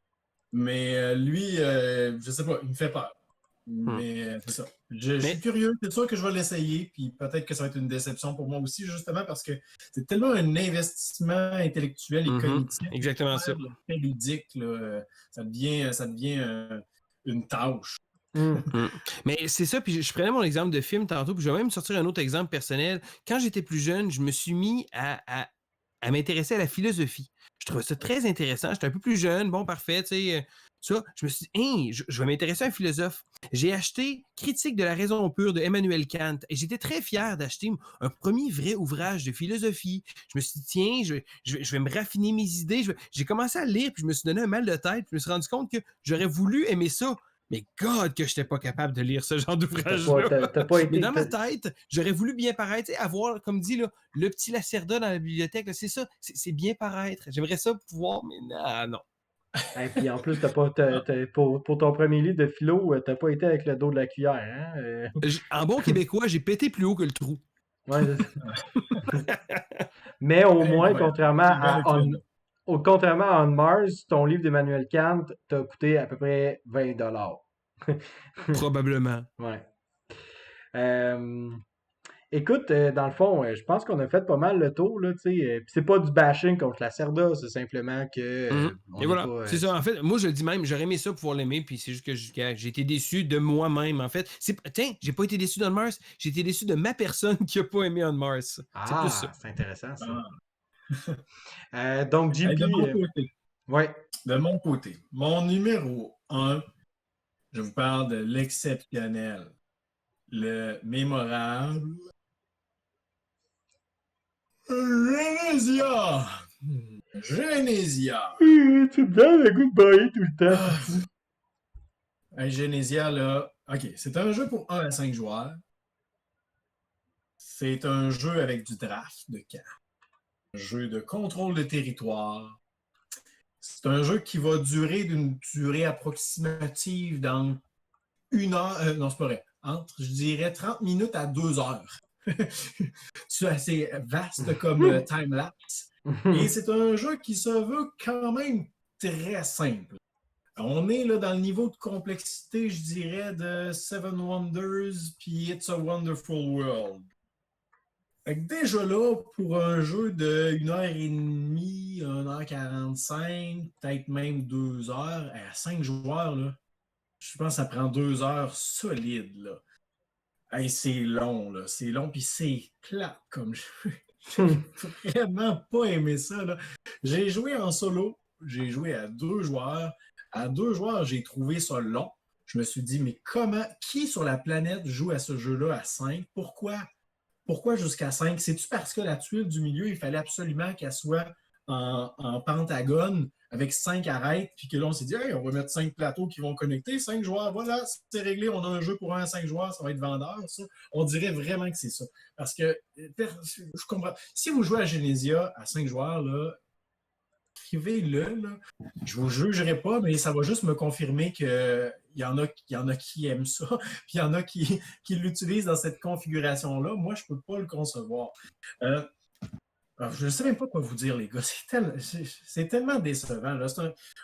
Bon, vous savez c'est quoi du draft, là? Fait qu'au début, on reçoit des cartes là, de l'âge 1. Il y a 3 âges, je pense, dans le jeu, là, comme dans la plupart de ces jeux-là. Puis là, ben, c'est la civilisation. Hein. C'est un jeu à thématique de civilisation. On ne va jamais ressentir l'aspect de civilisation là-dedans, là, un peu comme Seven Wonders, mais encore moins. Puis là, tu vas recevoir tes cartes d'âge 1 là, qui vont représenter un peu la préhistoire. Puis là, ben, tu vas en choisir une. Tu vas passer le reste du paquet à l'autre. Puis là, ben, tu sais pas trop qu'est-ce qui est bon. Puis tu sais pas trop qu'est-ce qui va te servir. Puis de toute façon, ben, il y a juste 3 types de cartes. Fait que, je veux dire, tu fais rapidement le tour. Tu as des cartes qui vont te permettre de déployer des troupes. Parce qu'il y a des petites figurines. Ben, là, des jetons de plastique ronds et ennuyeux que tu vas déployer au début dans ta terre-mère, le territoire qui est proche de toi. Et tu as des cartes qui vont te permettre aussi de te déplacer. Donc, de prendre les jetons que tu as déployés puis de les avancer. Ou bien, tu as un troisième type de carte que j'oublie complètement tellement c'était insignifiant. Et après ça, ben, ce que tu vas faire dans ta première phase, c'est que tu vas drafter. Puis après ça, ben, à tour de rôle, on va jouer nos cartes. Puis on va avancer nos petits pions. Là, voilà, c'est super excitant. Puis à un moment donné, on va arriver au point culminant du jeu où, oh non, on va être côte à côte sur un territoire adjacent. Mais là, c'est un contrôle de territoire, fait qu'il faut bien avoir un peu d'interaction. Alors, si moi je suis adjacent à Vince et que Vince a moins de jetons que moi sur le territoire adjacent, bien, je vais l'attaquer. Alors là, ce qu'on va faire, c'est que je vais déclarer une attaque sur Vince. Et là, je vais déclarer combien. Je me souviens plus de l'ordre exact. Là, je pense qu'en premier, on a un jeton sur lequel, d'un côté, il y a un point, là, genre pour dire je veux me battre, puis de l'autre côté, je veux pas me battre, je veux faire la paix. Fait que là, secrètement, on va mettre ça dans nos mains, puis là, on va le dévoiler en même temps. Fait que là, ben, moi, j'ai déclaré l'attaque, j'attaque, c'est sûr, puis là, Vince peut dire moi aussi, j'attaque. Fait que là, ça veut dire que moi, je vais attaquer Vince, puis après ça, lui, il va pouvoir réattaquer, il va pouvoir riposter. Moi, d'abord, je dois déclarer quel territoire je vais prendre pour cible, puis c'est moi qui décide ça va être quoi les pertes de Vince.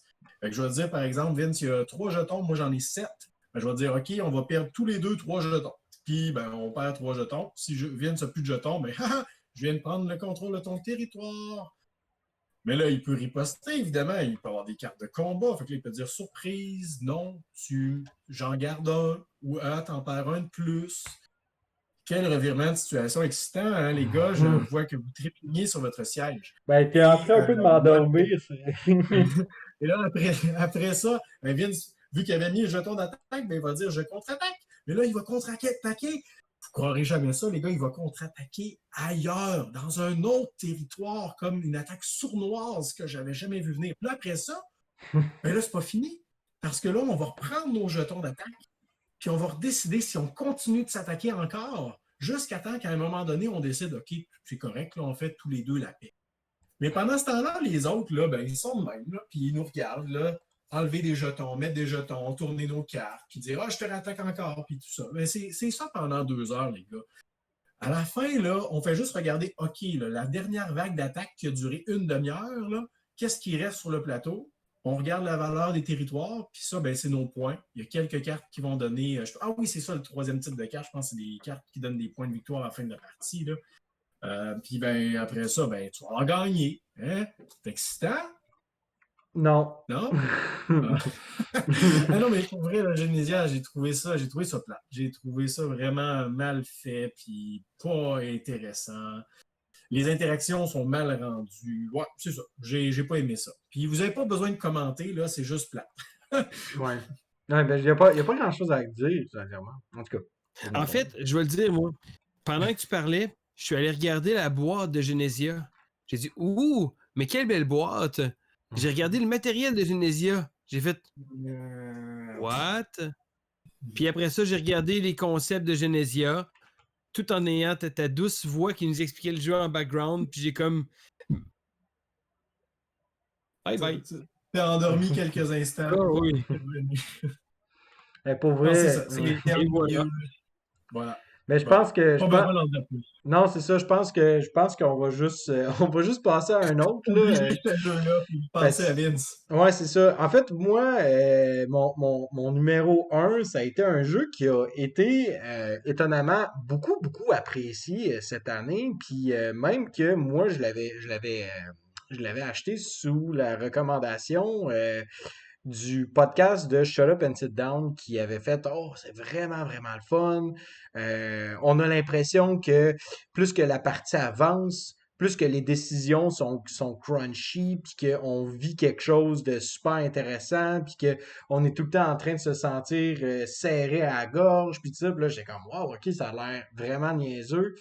Ça a l'air super anodin, super simple, puis pourtant, il a l'air d'avoir une belle profondeur. Puis j'ai vraiment, vraiment pas aimé. Il s'agit de Calico, les gars. Alors, la première chose que je vais dire, c'est que le chat sur la boîte, c'est de la poudre aux yeux. C'est vraiment juste, je te garnote une poche de sable d'en face pour te faire croire quelque chose. C'est vraiment juste, le terme est carrément absent. La preuve étant que c'est le 5e jeu de type abstrait sur Board Game Geek. Donc, comment ça aussi élevé que ça?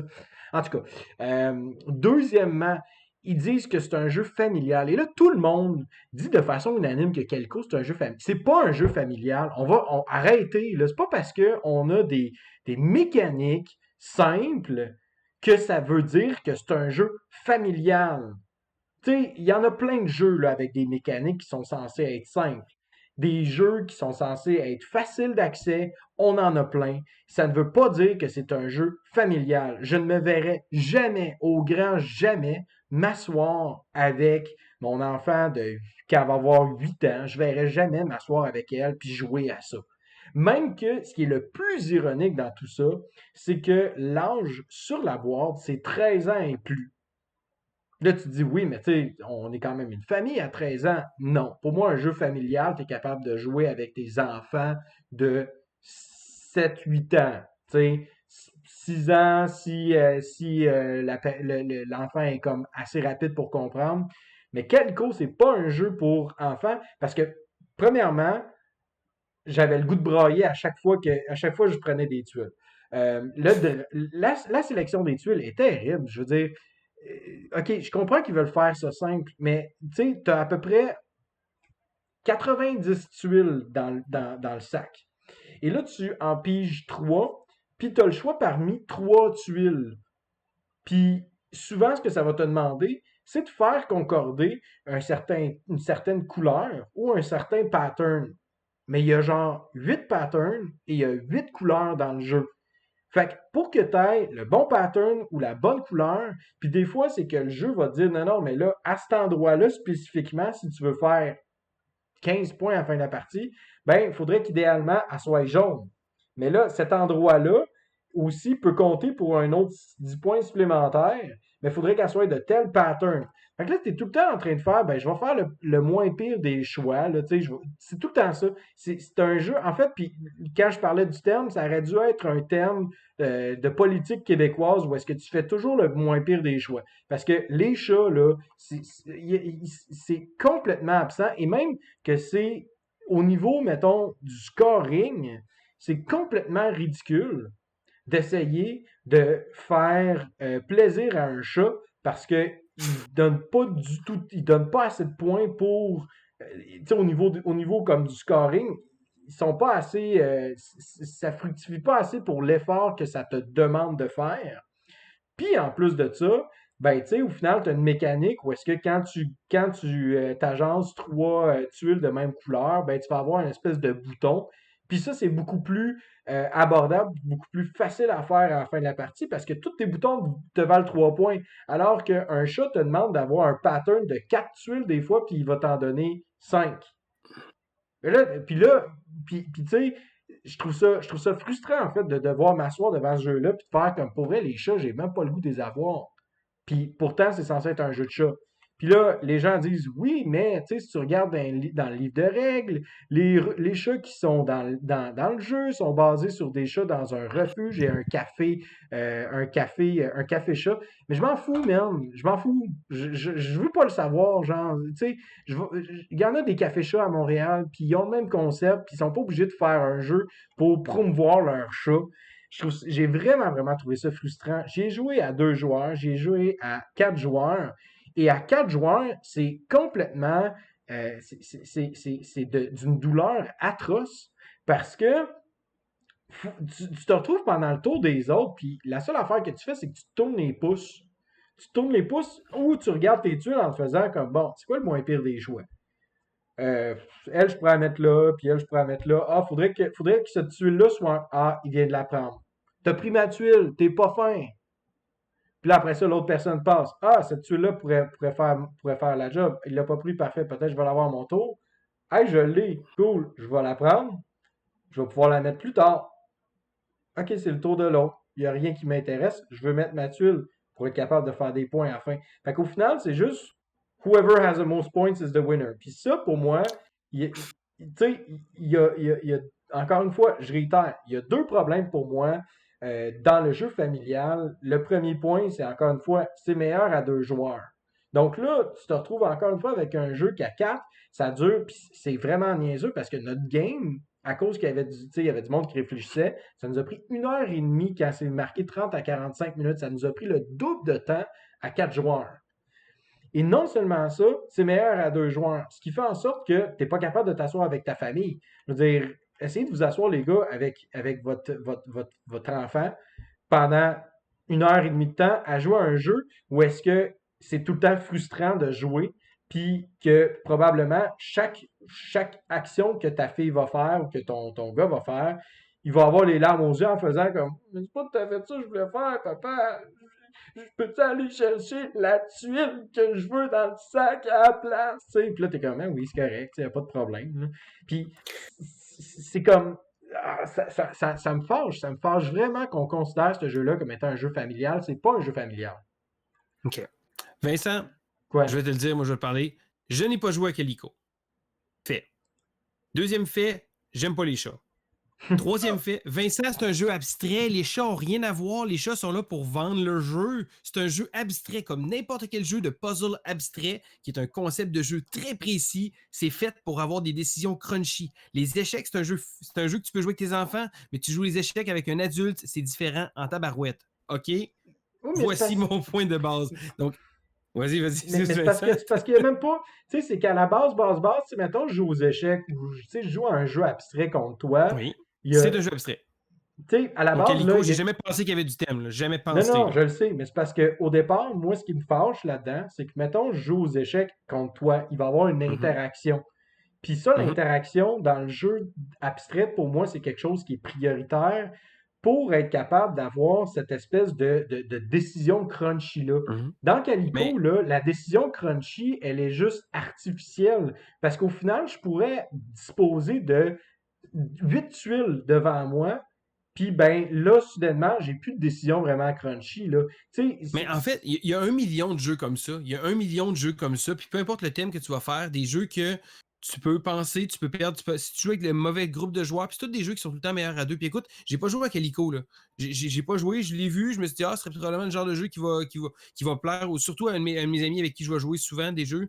Mon ami Marco, lui, souvent, c'est le genre de jeu qu'il va aimer les jeux abstraits. On joue beaucoup à Nitama, la série GIF au grand complet. C'est des jeux qui sont très crunchy, mais que tu peux faire beaucoup d'épis, beaucoup de paralysie analytique de penser à ça. Mais Calico, là, c'est qui a dit vraiment que c'était un jeu familial?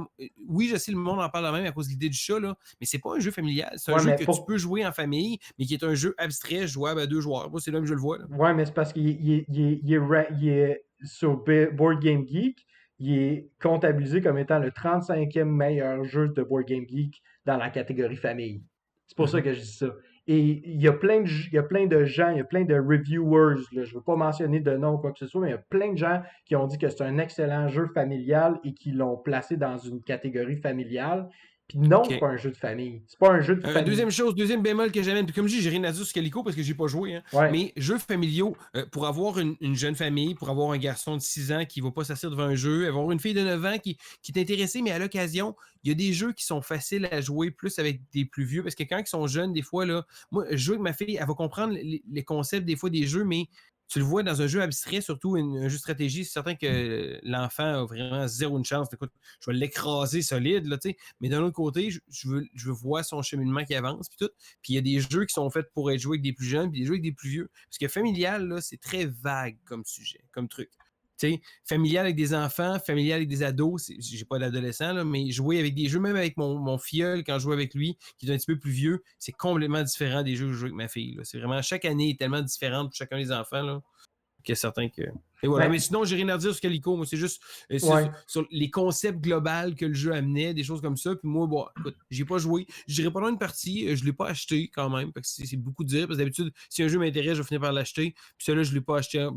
J'ai comme. Il est dans la liste un moment donné que je vais pas dire non à une partie. Mais tu sais, mettons, là, pour te donner un exemple là, de jeu qui se joue de 13 ans et plus, là, tu sais, mettons, la limite d'âge qu'on voit habituellement sur une boîte d'un jeu stratégique, genre à la manière de Feld, c'est 12, 13 ans, 14 ans. Tu sais, c'est parce que pour moi, un jeu familial, si tu es censé viser la famille, tu es censé viser des enfants. Tu sais, le Kennerspiel, le jeu de l'année pour enfants, tu sais, c'est tout le temps des jeux pour enfants. Fait que pour moi, de dire que c'est un jeu Mhm. familial, tu sais, tu peux jouer en famille, oui, mais encore là, comme je dis, Mhm. moi, mon gros hic là-dedans, c'est que c'est un jeu qui se joue meilleur à 2 joueurs, puis qu'à 4 joueurs, ça devient long puis pénible parce qu'il n'y a aucune interaction. Puis ça, c'est un autre point aussi que je veux amener, c'est que pour moi, un jeu en famille, c'est un jeu qui va amener une ambiance autour de la table, qui va faire en sorte que, tu sais, on interagit, on a du fun, tu sais, puis il y a comme une espèce de joie, tu sais, que c'est pas axé sur l'optimisation puis la performance personnelle de tous et de chacun. Puis Calico, c'est tout le contraire, c'est optimisation fois 1000, puis il faut faire le plus de points possible. Mhm. Puis c'est là, moi où est-ce que j'accroche, parce que oui, j'ai peut-être une définition très picky, très narrow, là, très fermé de ce qui est un jeu familial. Mais pour moi, un jeu familial devrait donner envie de jouer en famille. Puis présentement, Calico, si la seule et unique, le seul et unique moteur de ce jeu-là, c'est fais le plus de points possible. Puis ça peut être le fun, Comme 90% des jeux. oui, mais tu sais, ça peut être le fun, tu sais, entre adultes, ça peut être le fun pour un casse-tête personnel, Mhm. mais c'est pas un casse-tête familial, c'est pas un casse-tête qui va inciter les gens à faire « Hey, on a eu du fun, on a un bon temps en famille, on va rejouer à ça la semaine prochaine, tu sais. » Tu comprends ce que je veux dire? Tu comprends ce que Oh je non, veux en fait, on s'attarde sur des termes, là, mais familial, ça peut avoir. Même chose avec les âges. Laisse-moi dire, je vais te donner, je vais vous dire quelque chose, là. Je vais vous dire quelque chose de très important, là. L'âge, là, sur les jeux, là, Ouais, ça n'a aucune non, importance. non, ça Des n'a fois, aucune c'est une question importance. de réglementation. Des fois, c'est une question de tests qu'ils doivent faire pour des jeux des enfants. Des fois, il y a des jeux plus jeunes, plus vieux. Chaque individu est tellement différent de d'autres. Écoute, on en voit sur les réseaux sociaux, hein, mon enfant de 6 ans m'a battu à Agricola, là. Ben, soit que ton enfant c'est un génie ou que tu es vraiment mauvais, mais je vais plus porter vers le fait que. Mais souvent, il y a tellement.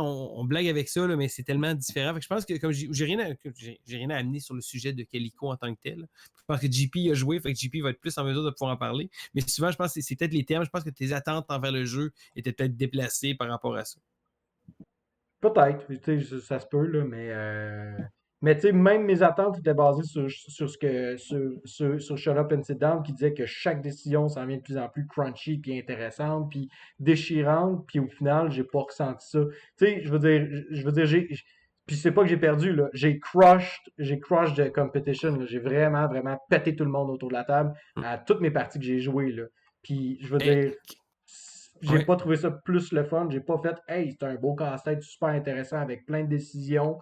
Il n'y avait pas de choix déchirant. Tu sais, au final, comme j'ai dit, tu fais le choix le moins pire devant toi. Fait que, tu sais, est-ce que tu es guidé par le hasard du jeu puis ce que le jeu te présente ou tu es guidé par un choix volontaire de faire telle ou telle action, tu sais? Ouais. Euh, Dernière chose, parce que là, JP, pauvre JP, on se relance. Il On va s'en laisser va. Sylvain Mais parler d'un jeu qu'il connaît pas. Là. Ça a l'air très intéressant, son avis. Là. on jase. Moi, puis Vince, on aime ça faire ça. Ça dépend. Ouais, quand tu parles de jeu crunchy avec des décisions, là, Lost City. Lost City, c'est le meilleur jeu pour donner des décisions crunchy dans un jeu simple. C'est vraiment un chef-d'œuvre, ce jeu-là. bon. Et voilà. JP. Je finis ma discussion de Gallico en parlant de Lost City. J'ai pas joué à JP! Lost City, mais là, je vais te dire mon avis sur Lost City. Ouais, c'est ça. Non, mais Calico, moi, j'ai joué peut-être 3-4 games. Là, je l'ai plus. Je l'ai vendu.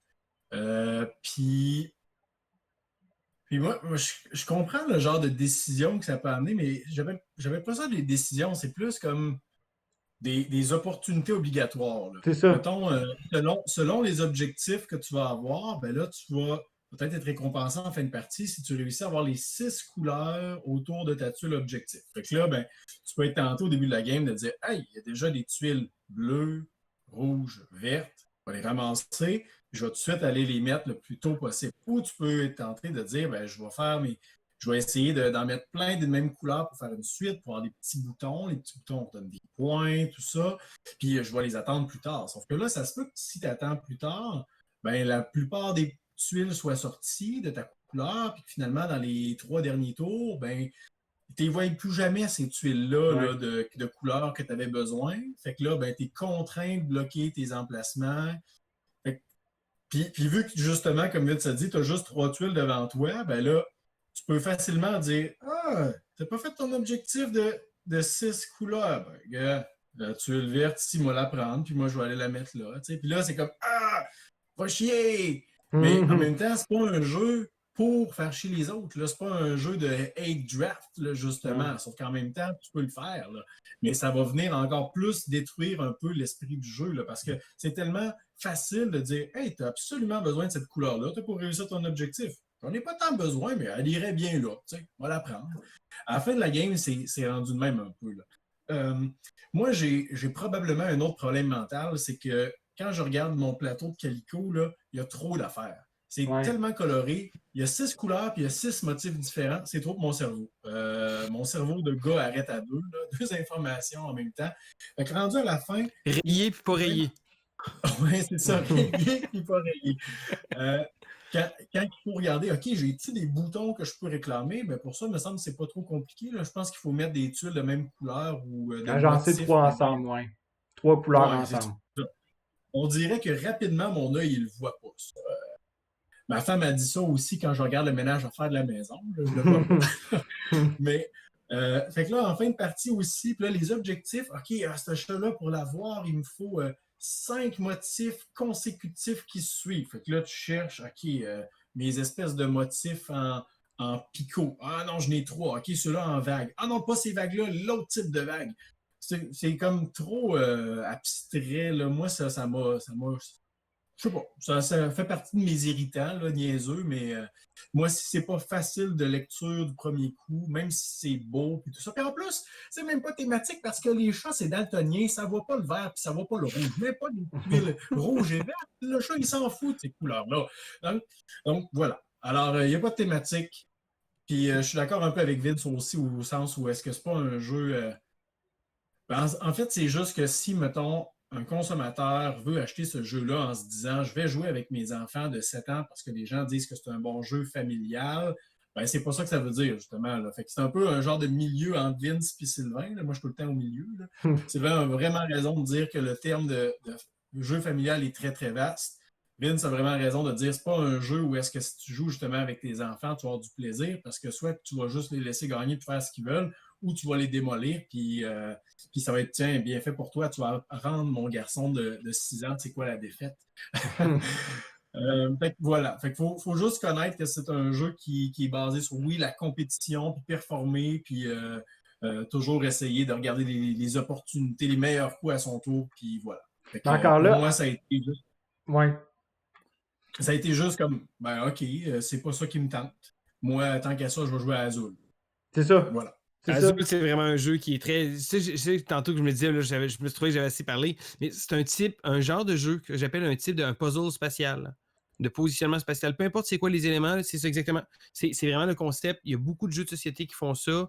C'est un concept. Puis la question, c'est Reef a fait la même chose. Des collections d'ensemble, de positionnement, d'objectifs, des choses comme ça. C'est un jeu très, très générique. Puis ça là-dessus. Mais tu Et sais, voilà. moi, c'est parce qu'en fait, puis je réitère que mon plus gros problème avec Calico, c'est que la difficulté, en fait, c'est une difficulté artificielle. Puis, tu sais, au sens où est-ce que, je veux dire, si j'ai plus de choix, si le jeu me donne plus de tuiles sur la table, mais là, soudainement, on se sent moins serré à la gorge. Donc, le problème, c'est pas ce qui cause problème, c'est pas le système en soi. C'est juste le fait qu'il n'y a pas beaucoup de tuiles sur la table. Puis pour moi, tu sais, j'ai vraiment un problème avec ça. Tu sais, si tu veux créer un jeu qui est tough avec des décisions déchirantes, t'es comme tu sais, il faut que ce soit dans le core, dans le cœur du jeu, dans le système, dans les mécaniques, dans l'interaction. Faut que ce soit vrai, faut que ça réside vraiment dans cet élément-là du jeu plutôt que ben on va juste réduire, tu sais, je veux dire, au final, on aurait pu juste dire ben pige dans le sac puis choisis-en, tu sais, t'en piges deux puis t'en choisis une, tu sais, au final, ça aurait pu être ça aussi. Puis c'est ça, moi, que je trouve vraiment, vraiment ridicule de ce jeu-là. Il aurait pu avoir plein de manières de rendre le jeu plus simple, plus accessible, mais on a décidé de créer une fausse difficulté, tu sais. Puis un contre-exemple que je pourrais donner de ça, où est-ce que les règles sont super simples, mais que tu sais, de des choix déchirants à faire, c'est le jeu Crossing. Crossing, là, t'as pas plus simple que ça comme jeu. Et pourtant, Crossing te demande de faire un choix qui est très simple. Tu pointes un champignon, tu pointes la carte d'un autre joueur ou tu caches tes affaires. Puis juste à cause de l'interaction, puis juste à cause des incitatifs qu'il y a sur les différents, tu sais, des différents diamants, le nombre de diamants, les couleurs de diamants, soudainement, tu as comme une espèce d'arbre de choix qui est super intéressant, puis que tu n'as même pas encore considéré ce que les autres peuvent faire. Puis pour moi, ça, c'est comme un choix déchirant de faire, OK, qu'est-ce que je fais? Puis on n'a pas besoin là, on n'a pas besoin de mettre un thème de chat, on n'a pas besoin d'essayer de vendre la sauce. Là. Le jeu joue de façon juste naturelle, puis juste super agréable, super accessible, super familial.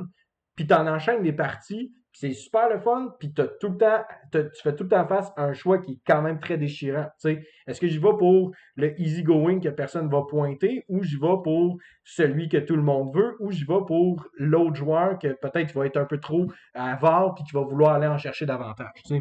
Fait que, bref. Je veux pas non plus m'éterniser sur le jeu, là. Ah, c'est déjà fait. Ouais. Ben, je veux pas m'éterniser plus que ça. On va le dire comme ça. Parce que là, je pense que là, on est rendu à discuter de notre numéro 1. Est-ce que je me Ouais. trompe? Quelle Numéro 1. Et déception. là, on s'entend. Vince, JP et moi, on a peut-être des opinions divergentes sur bien des choses, bien des jeux, on a des personnalités différentes, des choses comme ça, mais on se rejoint tous qu'il y a une grosse déception en 2020. Et là, c'est une déception très poussée, ça a été unanime, on n'a même pas eu besoin de poser une des choses. Il y a vraiment, vraiment une déception majeure en 2020. Oui, C'est tout à atroce, fait. les gars. C'est quoi? C'est quoi le. Qui en parle? Qui ose en parler? Là? Moi, Bon. on dirait que j'ai du vomi. Ouais, là, qui monte, je vais y aller, là. J'ai le moton un peu, mais je veux vous dire, là, notre déception à Vincent, à JP et à moi, c'est que cette année, on n'a pas eu... On a été privés de quelque chose de très important pour nous. Les conventions, les moments avec nos amis autour d'une table, réunis à jouer à des jeux, les moments où on allait à des conventions ludiques, voir tout le monde qu'on venait vivre des expériences magiques. Cette année, grosse déception, on n'a pas eu ça. Ouais. Puis là, je montre présentement, en fait, le Delirium ludique, qui est un des événements qu'on aimait énormément, qu'on a beaucoup apprécié. Et là, il était pas là. Non, Il y a les non. Meeple Olympiades aussi là, du professeur Board Game. Ouais, les Meeple Olympiades, je vais aller chercher la petite. Je vais aller chercher ça sur Facebook, là, les Meeple Olympiades.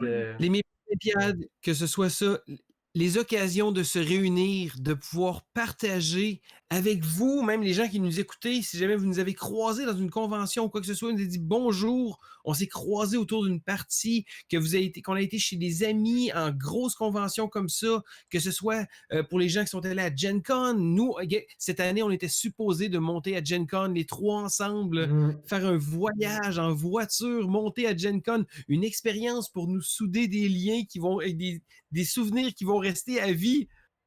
Alors, arrête.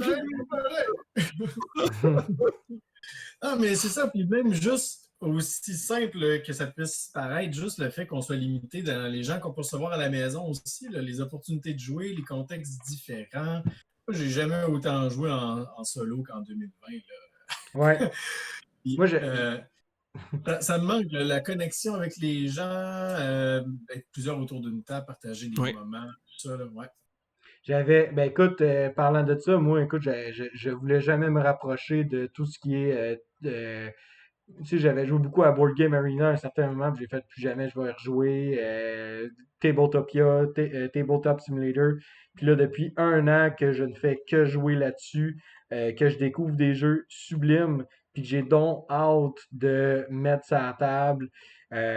Puis là, écoute, ça traîne tout ça traîne tout dans ma nouvelle Calax. C'est plutôt frustrant, là. C'est vraiment, vraiment décevant. Notamment un jeu que j'ai hâte de jouer en vrai, Anza Teutonica. Oh my god, que ça va être délicieux ce jeu-là. Mais malheureusement, je peux pas pour l'instant. Une partie, les gars, pour vrai. Tu sais, on jase pour jaser, là. Sidereal Confluence, là, sur 10. Jusqu'à quel point vous avez envie de vivre ça présentement, mettons. Ah ben ouais. J'ai hâte de pouvoir partager une partie, que ce soit de Sidereal Confluence ou n'importe quoi, de partager ça autour du monde parce que, comme Vincent, tu disais, j'ai essayé moi aussi les jeux en ligne, là, j'ai fait quelques parties Tabletop Simulator. Non, j'ai besoin des gens pour carburer autour de la table, puis j'ai besoin de ça, moi. Ça me prend ça. Oui. C'est pas pareil. C'est pas pareil. Là. Moi aussi, là, en dehors de juste l'expérience du jeu, là, c'est. Je veux vous toucher, les gars. Vous êtes où? Ah, vous êtes là. C'est. Les gars! C'est ça. C'est toujours une expérience magique. Puis ça, comme on sort le délirium ludique, là, bon, tantôt Vincent montrait les c'est tellement des beaux moments que je vis. On carbure, puis on est passionné par ce qu'on fait. La preuve, hein, on est sur vidéo, on fait ça pour vous partager notre passion, mais c'est le fun parce que vous autres aussi, vous êtes passionnés. Puis même les interactions que vous faites, là, en marquant des commentaires, des choses comme ça, c'est toujours agréable, mais d'être en vrai, là, il y a une dimension tellement magique de partager ça en vrai, là. Puis c'est ma déception majeure de 2020. Et inutile de dire que J'ai hâte que les choses se replacent un peu. J'ai hâte de pouvoir vous croiser à une convention pour pouvoir vous serrer la main, donner un coup de coude, juste partager une partie puis vous dire merci en personne. Oui, vraiment. On a très, très hâte, là. Puis c'est sûr, certain que moi, ma résolution, c'est tout simplement, tu veux jouer à Calico, ça va me faire plaisir de jouer à Calico. Tu veux jouer à Scythe, ça va me faire plaisir de jouer à Scythe. Tu veux jouer à Gloomhaven, on va jouer à Gloomhaven Jaws of the Lion. Mais blague à part, Ouais. moi, c'est juste simplement, tu sais, peu importe le jeu, comme tu disais, là, c'est sûr, Side Hero Confluence, je pense qu'il y a pas mal des gens que ça va leur tenter de jouer à un jeu très interactif, puis qu'on va pouvoir toucher aussi aux pièces, hein, tout ensemble, de pouvoir Oups, excuse-moi, tu sais, JP, je t'ai touché la main. Oups, excuse, Sylvain. Je Le t'ai petit touché la pied main. baladeur en dessous de la C'est ça. table. Ouais, Ouais, ou exact. les mains dans le bol de chips. Là. Exact. Les crottes de fromage vont maintenant être acceptées sur la table. Mhm. Ben oui, mais c'est ça, hein, ça nous manque. On Et Ouais, est voilà. des humains, on a besoin d'être en relation. Voilà. exact. Alors, ben écoute les gars, moi je propose que l'on conclue ainsi parce que Oui, oui. je regarde le temps, ça s'en vient Commence à être tard. longtemps, c'est ça exactement. Alors, ben merci beaucoup de nous avoir écoutés tout ce temps-là. Si ça vous tente, laissez un pouce vers le haut. Ou deux. Ou deux, ben oui, deux. Ben, laissez-nous des commentaires aussi, vos Ouais. déceptions en 2020, ça a été quoi? Bon, on sait que vous autres aussi, probablement, là, vous êtes déçus de ne pas avoir reçu des gens chez vous, avoir vu Ouais. autant de monde que ça, mais en dehors de ça, c'est quoi vos autres déceptions? Laissez-nous ça dans les commentaires. Sylvain, je te lance la POC. Ça y est. Si jamais. je suis confus. J'ai la POC, je sais pas quoi faire avec. Score! Score! OK. Sinon, vous pouvez également aller voir dans la description. On a si vous voulez nous supporter, on a notre Patreon qui est actif. Hein, si jamais ça vous intéresse de vouloir nous supporter financièrement, pouvoir, encore une fois, vouloir partager avec nous ça, ben, ça va nous faire plaisir et d'aller regarder dans les commentaires pour cliquer sur le petit lien. Exact. Puis aussi, n'oubliez pas de nous liker sur Facebook, vous abonner à la chaîne, nous suivre sur Instagram. Puis, un mot, hein? C'est pas parce on est déçu qu'on dit que vous avez pas des bons goûts. C'est pas parce qu'on dit qu'on a été déçu qu'on n'a pas des bons goûts. C'est pas parce qu'on a été déçu de certains jeux que on vous menace dans votre estime. Non, non, non, non. On vous parle de ça parce qu'on a le goût de parler de jeu, parce que c'est le fun. Puis aussi, je pense que la déception numéro un, là, c'est vraiment de pouvoir avoir la chance d'en parler en live avec tout le monde, puis que, justement, on a des prises de bec, puis que le monde me shake, puis disent « Vincent, Calico, c'est excellent! » Vincent, j'ai hâte de pouvoir te shaker en personne. Oh oui, vous ferez tout ça, les gars. Alors, merci beaucoup, les gars, d'avoir participé, et ben, comme en mon habitude, je vous souhaite à vous et vos amis un bon jouage. Salut la gang, à la prochaine! Et on se dit à la prochaine.